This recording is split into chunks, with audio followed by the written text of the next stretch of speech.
시작하겠습니다. 예, 안녕하세요. 부경대학교 최성철입니다. 사실 제가 자료를 먼저 드렸었는데, 제가 어제 이제 발표 자료를 다시 리뷰를 하면서 분위기가 좀 안 맞을 것 같아서 완전히 내용을 좀 바꿔가지고 지금 자료의 일부분만 여기 남아있고, 이제 다른 내용이라고 보시면 될 것 같은데요. 자료가 필요하시면, 저한테 다시 요청을 하시거나, 아니면 뭐, 주최 행사, 갑자기 네, 협회에서 요청을 드릴 것 같습니다. 예. 저는 이름이 최성철이고요. 원래 삼성전자 종합기술원에서 회사 생활을 시작을 했었습니다. 그리고 이제 원래 그 성남에 있는 가천대학교, 아마 가천대학교 이름은 잘 모르실 것 같은데 경원대학교라고 있던 학교, 예, 경원대학교에서 이름이 가천대학교로 바뀌어서 한 10년, 8년 정도 학교 생활을 하다가 원래 고향이 부산입니다. 그래서 사실은 아시는지 모르겠지만 서울에 있는 대부분의 부산 출신 젊은 사람들은 내려오고 싶은데 직장이 없어서 못 내려오거든요. 저 같은 경우도 못 내려오다가 부경대에 자리가 겨우 나가지고 어렵게 내려왔습니다. 그래서 지금 해운대에 살고 있고요. 저희 학과 이름이 시스템 경영공학부인데 그 산업공학과라고 보시면 될 것 같고요.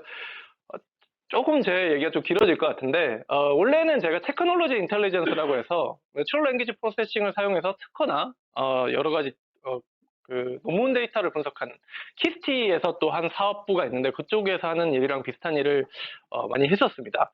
제가 기술원에 원래 회사 생활을 시작하다 보니까 처음에 기술원에 들어갈 때는 테크놀로지 인텔리전스라고 해서 이제 아까 얘기했던 기술 분석을 해서 삼성의 미래 전략을 뭘 해야 되냐, 뭐 이런 것들을 좀 분석하는 일들을 했었는데요.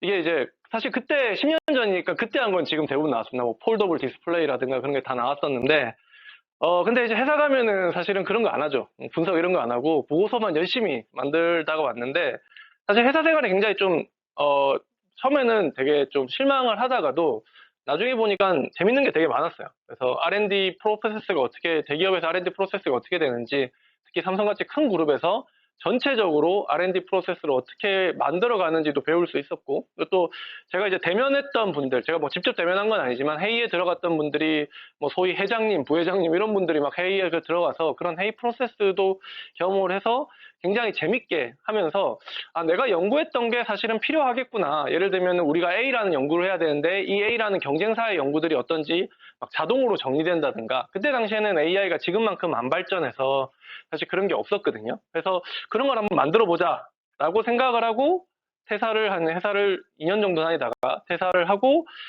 나와서 이제 그런 연구들을 실제로 했었고요. 뭐 나름 연구 성과도 나쁘지 않게 있어서 이런 것들을 좀 했었는데, 이제 대학이라는 곳이 사실 연구만 하는 곳이 아니거든요. 대학도 역시 여러 가지 일들이 있기 때문에 그중에서 이제 정부의 재정 지원을 받기 위해서 해야 되는 여러 가지 사업들이 있는데, 2014년, 15년만 해도 그 무크라는 게 유행을 해서 자기의 강의를 인터넷에 올리는 게 되게 좀 중요했었어요. 그래서 제가 가천대에 있을 때 그거를 되게 많이 했었는데, 그거를 이제 부산에 그 동남권에 있는 대우조선해양이랑 삼성중공업에서 보고, 당신이 강의를 좀 잘 하시는 것 같은데, 여기 카메라 보고 얘기할까요? 강의를 잘 하시는 것 같은데, 우리 회사에 와서 좀 우리가 스마트 AI 조선을 해야 되니까 그걸 좀 지원해 달라, 이런 요청을 하셨습니다. 그래서 제가 이제 가가지고 그때부터 저는 이제 조선해양 AI 전문가 갑자기 돼버렸죠. 원래 NLP 전문가였는데 갑자기 얼굴에 점 하나 찍고 이제 조선해양 AI 전문가가 돼서 한 3, 4년 정도 하다가 제가 이제 부산에 와서 좀 살아야겠다, 계속 원래 부산에 오고 싶기도 했고, 그래서 결국 학교를 옮기게 됐고, 지금 제가 주로 연구하는 분야는 이 유니티라고 하는 게임 엔진을 가지고 실제에 있는 조선소처럼 굉장히 큰 워크스페이스를 가진 회사를 복사를 하고 거기서 시뮬레이션을 하거나 AI를 어떻게 적용할 건지, 이런 디지털 트윈 AI라는 분야인데 이런 쪽을 주로 하고 있습니다. 그래서 지금 뭐 즐겁게 부산 생활을 하고 있고요. 제가 오늘 좀 말씀드리고 싶은 거는 사실은 제조업 기반으로 많은 분들이 하고 계신 데서 어떻게 AI를 적용할까라는 고민을 하고 계실 건데, 그 적용하는 이슈에 대해서 최근이라기보다는 이제 약간 이게 디폴트가 된 데이터 센트릭 AI라는 분야에 대해서 좀 소개를 시켜드리고 요거를 적용하실 때 어떤 고민들을 하셔야 되는지에 대해서 좀 말씀을 드리고 싶어서 얘기를 합니다. 보통 이런 얘기를 많이 하죠. ML 엔지니어는 수학을 어느 정도 잘해야 할까요? 어떤 분들은 되게 잘해야 된다라고 하지만 오늘날의 AI라는 게 사실 옛날만큼 수학을 막 잘해야 되는 분야는 이미 지나가고 있습니다. 아니, 이미 지나갔다고 저는 보고 있어요. 이미 지나갔고, 나중에 얘기를 드리겠지만, 이전에 우리가 2014년, 13년, 이런 알파고가 처음 나왔을 때 AI는 잘하는 기업이 한 10 정도 되면, 우리나라에서 잘하는 기업은 6, 7, 그 다음에 대학은 한 3, 4, 그 다음에 못하는 기업은 1, 2 정도였다면, 지금은 전 세계에서 잘하는 기업은 한 30 정도 되고요. 우리나라 기업들은 한 5, 6에 몰려 있는 상황입니다. 그래서 이제는 7 정도 해가지고는 그 결과를 만들어낼 수 없는 상황이기 때문에 30이 만든 거를 가져와서 대부분 써야 되는 상황에 있어요. 네이버 같은 기업 아니고서는 삼성전자 포함해서도 사실은 이 30에 되는 기업들을 따라가야 되는 상황이기 때문에 예전처럼 ML 엔지니어가 수학을 잘해야 되고 이런 시대는 약간 좀 지나가고 있습니다. 그럼 이제 그런 시대에서 우리가 어떻게 AI를 만들고 고민을 해야 될지 그런 얘기를 좀 할 건데 요 얘기를 좀 하고 싶어요. 머신러닝과 딥러닝 세계의 가장 큰 변화 중에 하나가 프리트레인드 러닝이라고 부르는 기술인데요. 프리트레인드 러닝이라는 거는 예전에는 우리가 데이터를 수집해가지고 그걸 학습시키는 모델을 막 만들고 그걸 학습해서 야 우리 거 잘 된다, 우리 게 너희 거보다 낫다 이런 얘기를 주로 했었는데 요즘엔 사람들이 이미 잘 만들어 놓은 모델 같은 게 있습니다. 그래서 그 모델에 우리 데이터 조금 넣어서 학습을 시키면 이전보다 훨씬 더 나은 성능을 낼 수가 있습니다. 그게 이미지 쪽에서는 CNN에서 레즈넷 이후로는 거의 성능이 굉장히 좋아졌고 내추럴 랭귀지 프로세싱 자연어 처리 쪽에서는 벌트라는 모델이 나오고 이제 최근에 이슈가 되고 있는 GPT라는 모델이 나오면서 대부분의 모델이 이 CNN 레즈넷 또는 VIT라는 모델이 있는데 이런 모델 이름을 굳이 기억하실 필요는 없고 이미 우리가 가져와서 굉장히 쉽게 쓸 수 있게 만들어 놨다. AI라는 게 남들이 만들어 온 걸 가져와서 우리 데이터만 잘 넣게 쓸 수 있는 걸 쉽게 만들어 놨다라고 보실 수가 있고 그걸 사실 우리가 프리트레인드 러닝이라고 얘기하고요. 그리고 이런 모델을 가지고 모델을 잘 만든다는 거는 수학적인 이해가 있거나 아니면 AI적인 이해가 뛰어나가지고 이 뭔가 새로운 것들을 만들 수 있는 건데 그런 성능을 올리기 위해선 모델 싸움이 이제 거의 끝났다라고 말씀을 드릴 수가 있습니다. 이미 사실은 더 좋은 모델은 더 좋은 자기 도메인 영역에서만 데이터를 잘 넣어서 만들면 되는 싸움이기 때문에 이미 어떤 성능을 올리기 위해서 AI를 개발해야 되고 AI 엔지니어를 뽑아야 되고 하는 거는 이미 시대가 지나가 버렸습니다. 그리고 이제 또 진짜가 나타났죠. 이제 작년 올해 초부터 그런 현상이 나타났는데 챗GPT라는 서비스가 나오면서 거의 우리가 생각하던 AGI, 제너럴 AI라고, GAI라고, 제너럴 AI라고 불리우는 거의 끝판왕이라고 할 수 있는 챗GPT라는 서비스가 나오면서 이제 사실상 요런 어떤 문장을 쳤을 때 그거에 대해서 굉장히 잘 대답하고 이건 사실은 그 챗GPT라는 서비스에 대해서 좀 이해를 하면 되게 재밌는 건데 챗GPT라는 서비스는 검색 엔진이 아니기 때문에 우리가 뭔가 물어봤을 때 기존에 있던 단어들을 잘 섞어서 말이 되게 만들어주는 거거든요. 근데 이게 워낙 많은 데이터를 학습하다 보니까 검색 엔진처럼 뭔가 질문을 하면 잘 대답을 해주긴 하는데요.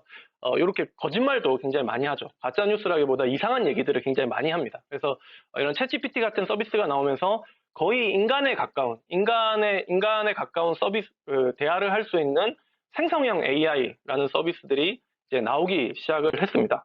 그리고 코드 같은 경우도 AI 엔지니어 입장에서는 내가 코드가 틀렸을 때 옛날에는 구글 검색을 했다면 이제 더 이상 구글 검색을 할 필요 없이 챗GPT한테 내 코드랑 에러 메시지만 넣어주면 좋은 또 개선 방안을 내기해 준다거나 이런 식으로 지금 현재 AI 기술이 거의 극한에 와 있는 상황입니다.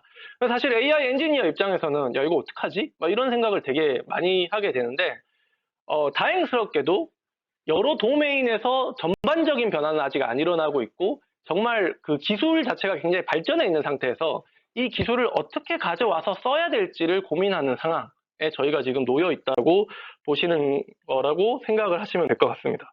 그래서 이제 옛날에는 사실 제가 처음 이제 AI를 대학에 와서 AI를 가르치고 할 때는 이런 거 되게 많이 했어요. 그냥 논문이 있으면 그 논문을 똑같이 구현하는 거, 똑같이 구현해가지고 그거를 만들면 잘했다. 그래서 이렇게 하면 인정을 받던 시대가 10년 전에 있었는데, 이제 이것조차도, 이게 잘 안 보이실 건데, 한 줄이면 됩니다. 저기 중간에 보면 프롬 프리트레이닝이라는 게 있거든요. 그거 한 줄이면 아까 만들었던 굉장히 복잡한 모델을 굉장히 쉽게 만들어 낼 수가 있는 시대에 저희가 이제 살기 시작한 거죠. 그래서 이게, 그리고 아까도 얘기했지만, 이제 탑 티어라고 할 수 있는 AI 기업들은 너무 멀리 가고 있습니다. 요거를 우리나라 기업에서 잘한다는 기업들은 사실 가져와서 잘 쓰는 정도지, 이 기술적인 영역에서 전혀 따라갈 수 없는 영역 가지고 있습니다. 이건 네이버도 마찬가지고요. 카카오도 마찬가지고, 뭐 세계적인 심지어 구글마저도 오픈 AI의 기술이라든가 그런 기술들을 완벽하게 못 따라가고 있는 시대에 저희가 이미 살고 있거든요. 그래서 이런 갭이 굉장히 많이 나기 때문에, 그러면 그 갭을 메꿔서 나의 도메인을 어떻게 AI를 적용할 건가가 훨씬 더 중요한 중요한 여부가 되고 있고, 사실은 이 GPT라는 알고리즘은 아까도 말씀드렸듯이 문장을 생성하는 알고리즘인데요. 이 알고리즘 자체가 나온 거는 3, 4년이 넘었습니다. 개념적으로 하면 2018년, 19년에 이미 개념적으로 제안이 됐었고, 알고리즘 자체가 나온 건 5, 6년이 지났는데, 사실은 이렇게까지 발전할 수 있었던 거의 가장 큰 핵심은 사실은 엔지니어링 부분과 데이터를 어떻게 넣은가에 대한 부분인데요. 요거 얘기는 조금 다른 얘기인데 좀 알아두시면 좋은 게, 혹시 그 챗GPT라는 서비스를 하기 위해서 1년에 들어가는 전기료가 어느 정도 될 거라고 생각하실까요?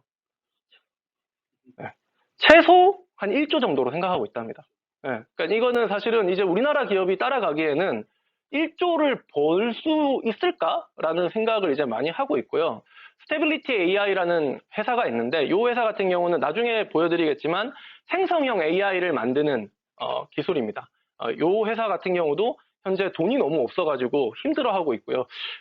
또 재밌는 것 중에 하나는 요런 챗GPT에서 한 번 대화할 때마다, 오늘 신문에 났던데, 어느 정도의 물을 쓰느냐 하면 500ml, 지금 마시고 계시죠? 500ml 정도의 물을 쓴다고 하더라고요. 그래서 이제 AI라는 게 알고리즘의 싸움이 끝나고 다시 하드웨어의 싸움이 시작됐어요.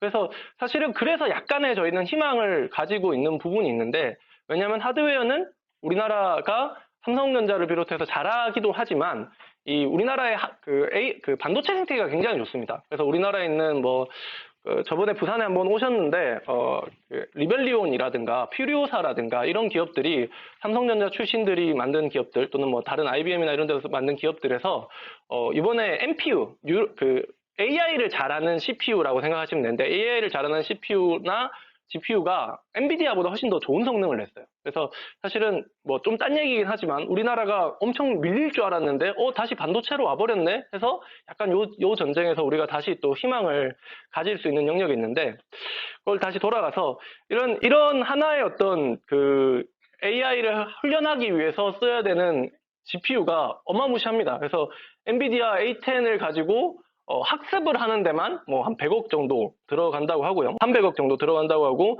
서비스를 하면은 대충 여기 뒤에 나오는데 24시간 유지하는 데 쓰는데 연간으로 4천억, 1만 명이 4천억이거든요. 근데 이미 10만 명을 넘었기 때문에 이게 어마무시하게 돈이 들어가고 있는 상황입니다. 그러니까 사실 지금 우리가 챗GPT를 혹시 써보신 분이 있으신지 모르겠지만, 이게 우리가 한 번 쓸 때마다 몇천 원을 내야 되는 거의 상황인데, 이 사용자를 모으기 위해서 공짜로 지금 뿌려주고 있는 상황이고, 그래서 MS가 진짜 돈을 태워가면서 서비스를 모으고 있는 상황이라고 보시면 되고요. 그런 면에서 이제 우리나라 같은 경우는 반도체 기업들이 이런 비용을, 비용이라면 몇 가지가 있는데 전기세 같은 게 제일 크고요. 전기세를 어떻게 줄일 거냐, 그 다음에 이 GPU가 잘 고장나거든요. 이거를 어떻게 좀 늘릴 거냐, 이런 것들을 이제 고민하고 있는 상황이라고 보시면 됩니다. 그래서 사실은 우리가 생성형 AI, 챗GPT처럼 거의 제너럴 AI의 영역에서는 이전이랑은 다르게 이런 반도체의 어떤 싸움이 굉장히 치열하게 진행되고 있다라는 부분이 한 가지 부분이 있고요. 다른 부분에서는 이제 요거 좀 너무 많아서 다른 영역에서는 요것도 약간 좀 재밌는데, 이게 2016년 3월 15일 날 인공지능 알파고의 대국 종료하면서 우리 인간이 처음으로 인공지능한테 졌어요. 졌다는 걸 인정하는 어떤 이벤트였죠. 그러고 한 7, 8년이 지나서 GPT-4라는 게 또 3월 15일 날 나와서 3월 15일은 나름 AI 하는 사람들한테는 뭐 역사적인 약간 6.25 같은 그런 느낌, 인간이 이제 지기 시작했던 그런 느낌의 날인데 하여튼 3월 15일 날 GPT-4가 출시가 되면서 요걸 어떻게 학습시켰냐 또는 요걸 어떻게 하는가의 가장 중요한 관점 중에 하나가 데이터입니다. 그래서 데이터에 대해서 좀 얘기를 드리면 사실 오픈 AI에서 아까도 얘기했지만 GPT라는 알고리즘 자체는 굉장히 옛날에 만든 알고리즘입니다. 뭐 한 3, 4년 전 알고리즘이고요. 근데 이걸 가지고 실제 서비스를 만들기 위해서 했던 그 몇 가지 있는데 처음에는 그 데이터를 모아가지고 일단 생성을 하게 합니다. 생성을 할 때는 사실 그렇게 대단한 기술이 있는 건 아닌데 가로를 치고 글자가 있으면 가로를 치고 이 가로를 잘 맞추는 걸 먼저 합니다. 그래서 가로를 이제 안 보여주고 컴퓨터한테 이걸 맞춰봐. 그럼 맞출 때마다 얘한테 계속 사실 RL 알고리즘은 아닌데 계속 이게 그걸 잘 맞추게 하는 거를 먼저 하는 게 그걸 인스트럭트 GPT라고 하고요. 그 다음에 나중엔 어떻게 했냐면 이제 우리가 질문했을 때 대답이 나오잖아요. 그러면 그 대답을 인간들이 직접 이게 좋은 대답이다, 안 좋은 대답이다를 체크를 하는 행동을 합니다. 그래서 그걸 이제 reinforcement learning이라고 아까 알파고가 그 바둑에서 인간을 이겼을 때랑 거의 비슷한 기술로 피드백을 줘서 하는데 그 세 가지 알고리즘을 가지고 했는데 이게 뭐 이런 뉴스가 옛날에 있었죠. 챗GPT가 이렇게 쓸 때 너무 비싸니까 케냐에 가가지고 케냐의 노동자들을 싸게 사가지고 요게 제대로 답변을 했다 안 했다 요거를 한 적이 있거든요. 그러니까 핵심은 뭐냐면 알고리즘 자체는 굉장히 옛날 알고리즘인데 여기에 말도 안 되는 자원의 반도체를 때려박고 GPU를 때려박고 그 다음에 엄청나게 많은 데이터를 때려박았더니 거의 인간 수준으로 대화할 수 있는 서비스가 나왔더라. 라는 얘기를 좀 드리고 싶고요. 그래서 이제 서비스, AI 영역에서의 어떤 서비스라는 건 거의 인간 수준까지 끌어올라와 있는 상황이고 그거의 핵심은 데이터다라는 말씀을 좀 드리고 싶습니다. 그래서 이제 그 대부분의 기업들이 관심을 가져야 되는 거는 우리가 어떻게 하면 AI를 잘 개발할까라기보다는 AI가 이미 잘 개발돼 있으니까 우리 데이터를 어떻게 AI에 잘 맞춰서 넣게 개발할 수 있을까? 데이터를 잘 만들어낼 수 있을까를 고민해야 되는 사실은 이미 그런 고민의 시대는 조금 많이 한 2년 전부터 시작됐었고요. 지금은 이제 그걸 조금 더 쉽게 만들 수 있는 방법들이 생겼습니다. 그래서 옛날에 리서치 ML이라고 연구자들 입장에서는 이제 아이고 이거 배터리 전원이 부족하다네요. 그 모델을 만들고 그 다음에 모델에 계속 데이터를 넣어서 성능을 계속 확인하는 하이퍼 파라미터 튜닝을 했었는데 실제에서는 이렇게 ML 코드에서 그런 모델을 만드는 건 이제 거의 굉장히 작아진 영역으로 이미 들어와 있는 상황이고요.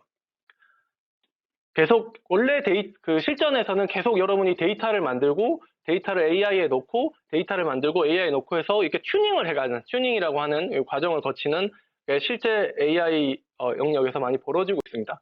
근데 이제 그래서 이런 이슈들이 있는데 시간이 저희가 많이 없어가지고 뒤에 가면 요거는 한번 설명을 드렸으면 좋겠는데 실제로 그래서 그 서비스 상황에서 어떤 문제가 많이 일어나냐면 저희가 데이터는 보통은 AI 모델을 만들기 위해서 데이터는 굉장히 잘 정제된 데이터를 많이 넣습니다. 근데 실전에서는 대부분 데이터가 엉망인 데이터들이 들어오거든요. 그래서 내가 분명히 AI 모델을 만들어서 야 이거 AI 모델 되게 잘 돼 라고 얘기를 하면 실전에서는 그게 대부분 경우 잘 안 되는 경우들이 굉장히 많습니다.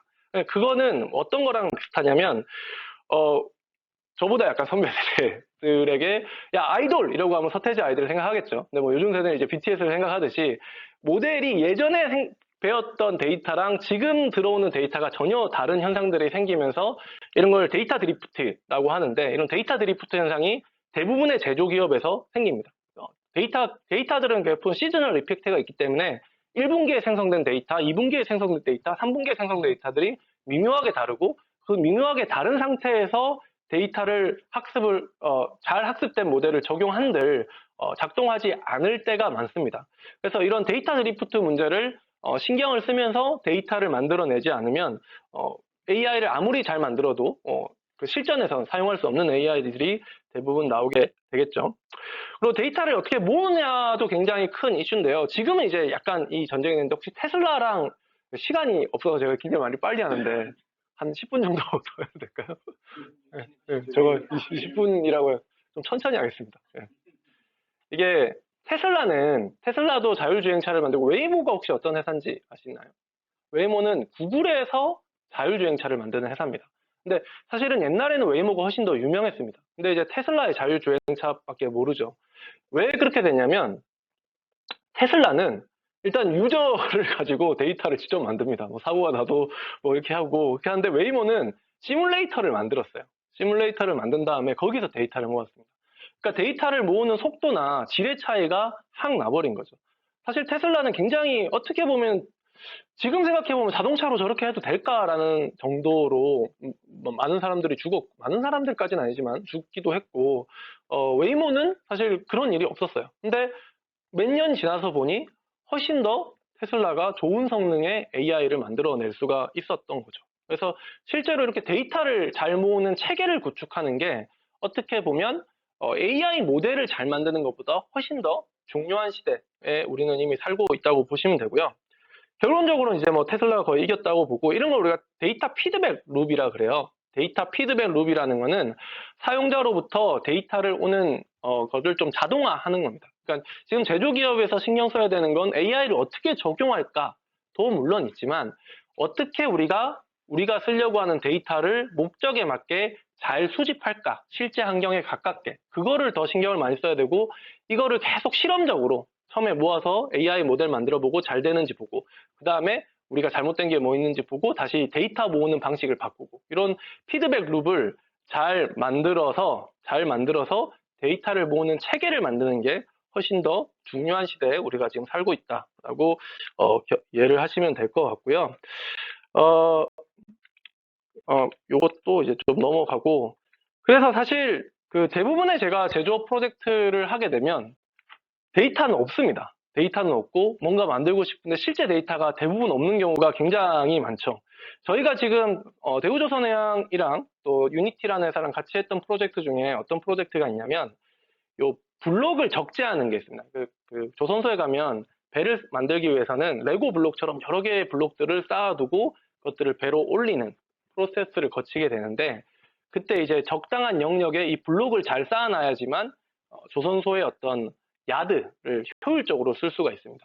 그럼 그러려면 우리가 이거를 계속 실험적으로 해봐야 되기 때문에 이 조선소 블록 데이터가 있어야 되는데 실제로 조선소에 가면 이런 블록 데이터가 뭐 요런 이제 3D 빈패킹 문제라고 하는데 이거는 넘어가고요. 요런 이 크레인 같은 게 돌아다니면서 블록을 들어가지고 배에 꽂아 넣는 뭐 이런 식으로 이제 하거든요. 그럼 이제 여기 보이는 요 왜 표시가 되나요? 요런데 이제 블록을 잘 쌓아놔야지만 공간을 효율적으로 사용하면서 블록을 쓸 수가 있는데 이런 식으로 이제 떠가는 거죠. 근데 이제 블록은 이렇게 생겼습니다. 블록은 이렇게 생겼는데 그래서 요런 공간에 요거 약간 좀 그냥 얘기를 드리면 우리나라 조선소는 대부분 군사 지역이잖아요. 그래서 공개가 안 되거든요. 근데 요거는 이제 구글 맵에 가면 다 공개가 되기 때문에 구글 맵에서 떠온 그림인데 이런 공간에 블록들을 잘 쌓아야 되는데 이런 블록들을 잘 쌓기 위해서 저희가 RL 알고리즘을 만들려고 했더니 어떤 문제가 있냐면 블록들을 탑뷰에서 보면 이렇게 생겼습니다. 블록들을 탑뷰에서 보면 이렇게 생겼는데 이렇게 블록 형상을 뜨는 데이터가 우리나라에는 없는 거예요. 사실은 그렇게 대단한 형상은 아닌데 이 데이터를 만들려면 일단은 CAD 데이터를 가지고 와야 되고요. CAD 데이터를 위에 카메라를 달아가지고 유니티라는 프로그램을 카메라를 달아가지고 사진을 찍어가지고 이 2D로 빼와야 되는데 이런 데이터가 사실은 이런 걸 하려고 해도 데이터가 없었습니다. 그래서 하려고 처음 저희가 했던 게 그 데이터가 없어서 이 데이터를 만드는 작업부터 했었거든요. 그러니까 이런 어떤 이슈들이 대부분의 제조업에서 존재를 하더라. 그래서 데이터 우리가 AI를 만들기 전에 어떻게 데이터를 만들지를 좀 고민을 하는 게 훨씬 더 중요한 이슈가 지금 제조업에서는 일어나고 있다. 그래서 데이터를 잘 만들기 위한 고민들을 먼저 회사에서 할 필요가 있다라는 거를 하고요. 그다음에 이제 원래 제가 말씀드리려고 했던 이 생성형 AI에 대해서 좀 말씀을 드리고 싶어요. 옛날에는 이 데이터를 만드는 게 굉장히 어려웠습니다. 굉장히 어려웠는데 요즘에는 이 데이터를 저희가 아니라 AI가 만들어낼 수 있도록 많이 지원을 하고 있어요. 그래서 이걸 보시면 이게 왼쪽 같은 경우가 잡 디스크립션의 기본적인 정보를 주고요. 이 기본적인 정보를 가지고 그 채용 공고죠. 채용 공고를 만들어내라 라고 하면 이런 긴 글을 적어낼 수가 있습니다. 그러면 이걸로 어떻게 하냐면 저희가 그 NER이라고 여기서 이게 직업에 관련된 거다, 이건 사람에 관련된 거다, 이런 걸 분류하는 그런 AI 태스크가 있거든요. 그러면 여기서 데이터를 만들어낸 다음에 AI한테 먼저 이거를 분류하라고 시키는 거죠. 분류하라고 시키면 그 데이터를 가지고 저희가 다시 AI 모델을 학습하는 그런 AI를 사용한 데이터 센트릭 피드백 룹 같은 것들을 만들어 내고 있습니다. 이미 이런 식으로 해서 논문들이 많이 나오고 있고요. 뭐 이건 아규멘트 GPT라고 해서 챗 GPT를 가지고 어떻게 텍스트를 늘려가고 학습에 쓸 거냐, 이런 논문들이 이제 올해 1, 2, 3월부터 계속 나오고 있고요. 실제로 이게 이제 왼쪽이 오리지널 텍스트인데 이 오리지널 텍스트를 가지고 챗 GPT한테 문장을 만들어 봐라 라고 했더니 이런 식으로 문장을 만들어 가지고 이걸 가지고 다시 학습을 하는. 그래서 옛날에는 사실은 이걸 사람이 다 치거나 아니면 인터넷에서 긁어와서 사람이 다 정리를 해가지고 AI한테 데이터를 넣어줬는데 이제는 그렇게 안 하고 AI가 만든 데이터를 가지고 학습하는 이런 형태의 어떤 현상들이 일어나고 있고요. 그래서 뭐 성능도 더 좋다라는 성능이 훨씬 더 좋아졌다라는 말씀을 또 드리고 싶고, 그럼 이제 텍스트만 이러냐라고 생각하면 이미지도 역시 똑같은 현상이 일어나고 있습니다. 이미지는 디퓨전 모델이라고 해서 요 컨셉 되게 재밌는데요. 이 디퓨전 모델이라는 게 뭐냐, 원래 그냥 이미지가 있습니다. 이미지한테 계속 노이즈는 뭐냐면 TV가 고장났을 때 지그지그 하는 그런 거를 계속 넣어줍니다. 그리고 그렇게까지 만든 상태에서 다시 원래 이미지를 만들어라 라고 모델한테 학습을 시킵니다. 그러면 그 학습하는 과정에서 이 모델이 원래 이미지의 분포를 학습한다라고 얘기를 하는데요.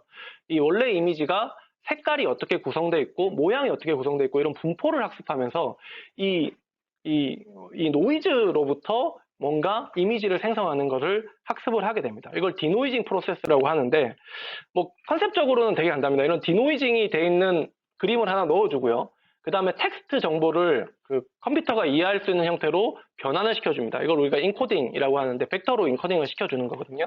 인코딩을 시켜준 다음에 이미지를 만들어 봐라 하면 그 이미지를 모델이 만들어내는 이런 레이턴트 디퓨전이라고 하는 기술을 사용해서 이미지를 생성을 하고 있는데, 뭐 이미지 생성한 거는 많이 보셨을 거예요. 그래서 왼쪽에 보시면 어떤 식으로 가능하냐면, 왼쪽에 보시면 이게 그 원래 있는 돼지 그림이고, 여기 위에 보시면 블루 아이 위드 레드 헤어 피그라고 해서 이 돼지를 설명하고 있는 문장이 있습니다. 이 문장이 있는데 얘를 가지고 이 이미지의 하풍을 바꾸고 싶은 거예요. 그래서 그 포켓몬 데이터를 가지고, 이건 예시 데이터인데 포켓몬 데이터랑 포켓몬을 설명하는 데이터를 아까 그 모델에 넣습니다. 이 모델에 넣는다는 표현이 조금 애매하실 건데 그 모델에 학습을 시켜서 나중에 결과를 보면 똑같은 문장, 블루 아이 위드 레드 헤드 피그라고 하면 옛날에는 이런 그림이 나왔다면 지금은 이제 이런 그림이 나오게 되는 거죠. 그러니까 이렇게 하풍이나 그림체 또는 형태를 바꿀 수 있는 형태의 어떤 디퓨전 모델이라는 게 유행을 하면서 이제 그림들도 굉장히 다양한 형태로 만들어낼 수 있는 시대가 있습니다. 그래서 이걸 우리가 AI가 그림을 이해했다, AI가 문장을 이해했다라는 표현을 쓰는데요. 그런 식의 어떤 기술들이 계속 발전하면서 이미지도 계속해서 새롭게 나오고 있고요. 또 재밌는 예시인데, 이제 텍스트 만들어지고 이미지도 만들어지는데 이렇게 그림을 생성하는 걸 우리가 프롬프트라고 그럽니다. 그래서 이 문장을 잘 만들어내는 거를 프롬프트 엔지니어링이라고 부르는데, 요거는 저희가 한국풍의 채색화를 그리고 싶어서 그냥 아무렇게나 원앙새 두 마리가 있는 한국풍 채색화를 그려줘 라고 먼저 시켜서 그 AI가 그려낸 그림입니다. 전혀 한국풍 같진 않죠. 근데 요걸 다시 AI한테 내가 저런 그림을 그리고 싶은데 이렇게 시켰습니다. 한국풍 수목 채색화를 위한 프롬프트 메시지를 만들어줘. 나는 이런 그림을 그리고 싶어 하면 AI가 굉장히 복잡한 형태의 프롬프트 메시지를 만들어줍니다. 그리고 이걸 다시 넣으면 이런 형태의 그림이 나옵니다. 그러니까 인간이 할 수 있는 상상의 영역보다 이미 AI가 데이터를 기반으로 할 수 있는 상상의 영역이 많아졌기 때문에 데이터를 만들어내는 것도 이제 AI 도움을 받아서 만들어낼 수 있는 시대. 물론 이게 도메인마다 조금씩 다릅니다. 아직 안 되는 도메인도 있고요. 되는 도메인도 있는데, 안 되는 도메인은 일단 인간이 사진을 찍어서 아까 그 오픈 AI가 했듯이 그림을 계속 집어넣어가지고 하다 보면 이것도 할 수 있는 여지들이 생기거든요. 그래서 이런 식으로 이제 AI가 다시 AI를 돕고, 이걸 랭귀지 체인이라는 기술들이 사실 따로 있는데 AI가 AI를 돕고 또 AI를 도와가지고 우리가 목적에 맞는 데이터를 끊임없이 생성할 수 있는 체계가 현재 어떤 AI 시대에 이미 시작이 됐고요. 그럼 제조업에서 AI 하는 거는 이거 가격도 굉장히 싸거든요. 가격도 진짜 얼마 안 합니다. 이게 일부러 싸게 하는 것도 있는데 뭐 한 달 내도록 저희 연구실을 뭘 하냐면 사실은 뭐 저희도 이제 국가기관이다 보니 회의록 같은 거 쓸데없는 거 올려야 되는 거 되게 많아요. 물론 쓸데없다니요. 네, 중요한 회의록 올려야 되는 일이 많은데 이게 녹화를 한 다음에 그걸 그대로 메시지를 넣으면 회의록을 정리해 줍니다. 근데 그게 크게 틀리지가 않습니다. 크게 틀리지가 않아서 그거를 그대로 이제 붙여넣기를 하거든요. 그래서 그런 자동화를 해서 저희가 쓰는데 뭐 한 달에 10,000원 정도면 서비스를 사용할 수 있기 때문에 앞으로 이제 그런 영역으로 계속 발전을 AI가 이미 굉장히 많이 발전돼 있고 사실 첨단 AI라고 불리는 건 저 멀리가 있습니다. 저 멀리가 있기 때문에 저는 항상 하는 얘기인데 인구가 줄어드는 속도와 기술이 발전하는 속도, 그리고 그 기술을 어댑테이션하는 속도만 맞으면 인구가 줄어들면 천국이 될 수도 있다라는 생각을 많이 하거든요. 그리고 기술은 생각보다 많이 앞서가고 있습니다. 그래서 이걸 어떻게 적용할지에 대해서 좀 많은 기업인들과 또 뭐 관계자분들이 좀 많이 고민을 하셔야 되는 시대에 우리가 살고 있지 않나라는 생각을 하고요.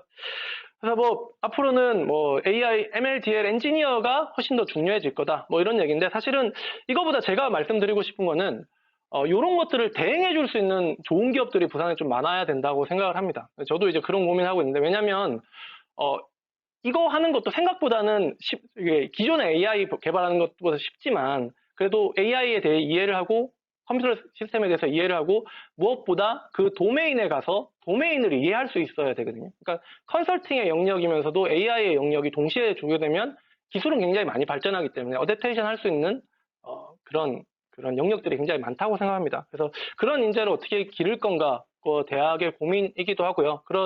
저희 대학에서도 그런 인재를 만들어서 부산 지역의 창업을 어떻게 하고 그 창업된 회사들이 부산에 있는 여러 제조업이나 또는 뭐 해양 항만 이런 기업들에게 어떻게 도움을 줄 수 있을까를 좀 고민을 하고 있고 그런 것들이 이런 이제 모임을 통해서 좀 많이 진행이 되면 좋겠습니다. 네, 시간을 좀 많이 넘겼는데 여기까지 발표를 드리고요. 네, 혹시 질문 있으시면 나중에 다시 받도록 하겠습니다. 좋은